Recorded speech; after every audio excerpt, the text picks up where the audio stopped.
എല്ലാവർക്കും നമസ്കാരം. ഇന്നത്തെ വീഡിയോ കുറച്ച് തുളസി മന്ത്രങ്ങളെക്കുറിച്ചാണ്. അതിനു മുന്നേ എല്ലാ ഹിന്ദു ഭവനങ്ങളുടെ മുറ്റത്തും ഒരു തുളസിത്തറ കാണും, ഇല്ലേ?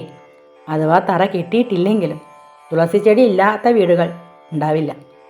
തുളസി ദിവ്യമായ സസ്യം മാത്രമല്ല, വളരെ ഔഷധ ഗുണമുള്ള ഒരു ചെടി കൂടിയാണെന്ന് നമുക്ക് ഏവർക്കും അറിയാം. വിഷ്ണുവിൻ്റെ പത്നിയായ തുളസി ദേവിയെ തുളസി മന്ത്രം ജപിച്ച് ആരാധിച്ചാൽ ലഭിക്കാത്തതായി ഒന്നും തന്നെയില്ല. പുത്രലാഭം, രോഗമുക്തി, കുടുംബത്തിൽ ഐശ്വര്യം, സർവപാപശമനം, സന്തോഷം, മോക്ഷം എന്നിവയെല്ലാം തുളസി ചെടിയെ ആരാധിക്കുന്നത് കൊണ്ട് ഏവർക്കും കിട്ടുന്നു.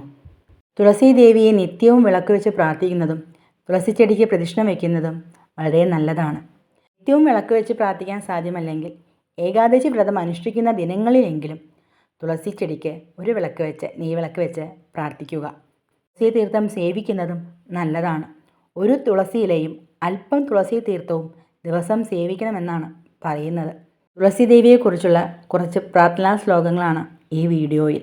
ഓം ശ്രീ ത്രിപുരായ വിദ്മഹേ തുളസി പത്രായ ധീമഹി തന്നോ തുളസി പ്രചോദയാത്. പ്രാർത്ഥനാ ശ്ലോകം.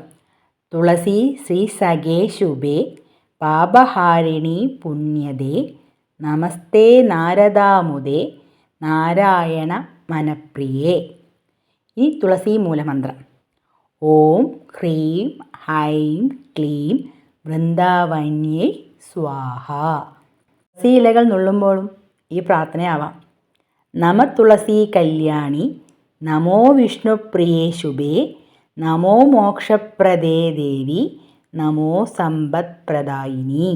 തുളസിത്തറ വീട്ടിലുള്ളവർ നിത്യവും തുളസിച്ചെടിക്ക് വെള്ളമൊഴിച്ച് ഈ പ്രദക്ഷിണ മന്ത്രം ജപിക്കാം. പ്രസീദ തുളസീദേവി പ്രസീദ ഹരിവല്ലഭേ ക്ഷീരോത്മദനോസ്ഭൂതേ തുളസീ ത്വാം നമാമ്യഹം.